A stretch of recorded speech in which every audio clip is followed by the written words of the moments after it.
মানুষের জীবনে রাগ, অভিমান, ভুল বোঝাবুঝি থাকতেই পারে, কিন্তু মন যদি সুন্দর হয়, ছোট্ট একটি কথাই বড় ঝগড়া থামিয়ে দিতে পারে। আজ শুনুন এমনই এক হৃদয়স্পর্শী গল্প, দুই ভাইয়ের গভীর ভালোবাসার গল্প। এক ছিল দুই ভাই, রক্তের সম্পর্কে ভাই আর হৃদয়ের সম্পর্কে যেন এক প্রাণ দুই দেহ। কিন্তু একটি সমস্যা ছিল, তাদের বউদের মধ্যে সম্পর্ক ছিল সম্পূর্ণ উল্টো। কেউ কাউকে চোখে সহ্য করতে পারত না।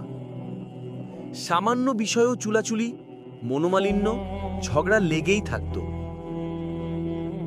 একদিন বড় ভাই ছোট ভাইকে দাওয়াত করলো। ভাই এসে বসলো, খাবারও পরিবেশন করা হলো।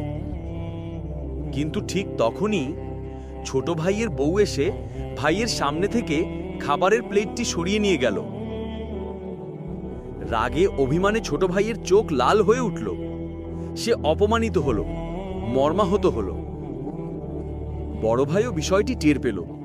পরিস্থিতি যেন উত্তপ্ত হয়ে উঠছে। এমন সময় ছোট ভাই মৃদু হেসে বলল, ভাই, একবার আমি তোমার বাসায় গিয়েছিলাম, তোমার মনে আছে তো? তুমিও আমাকে খেতে দিয়েছিলে। ঠিক তখন তোমার মুরগিটা দৌড়ে গিয়ে তরকারির হাঁড়িতে পড়ে গিয়েছিল। অতিরিক্ত তরকারি ছিল না, তাই আমি সেদিন রুটি খেতে পারিনি। তবুও কি আমি রাগ করেছিলাম? না ভাই, আমি কিছু মনে করিনি। আজ আমার বউ ভুল করে তোমার সামনে থেকে প্লেট নিয়ে গেছে। এটা মুরগির পড়ার মতোই একটা ভুল। তুমি রাগ করছো কেন? এসো, এই ছোট ভুল নিয়ে আমরা বড় সম্পর্ক নষ্ট না করি, কারণ আমাদের মনোমালিন্য হলে ক্ষতি আমাদেরই হবে। বন্ধুরা, জীবনে আমরা অনেক সময় ভুল মানুষকে দোষ দিই, যে ভুল আসলে পরিস্থিতির, মানুষের নয়।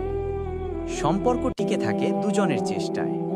একজন আগুন না ধরালে আরেকজনের রাগ কখনো জ্বলে না। দুই ভাইয়ের মতো আমাদেরও শেখা উচিত কিভাবে ছোট ভুলকে বড় করে না তুলে একটা হাসি দিয়ে, একটা কথায় সব ঠিক করে ফেলা যায়। কারণ রাগ মুহূর্তের জন্য, কিন্তু সম্পর্ক চিরদিনের জন্য।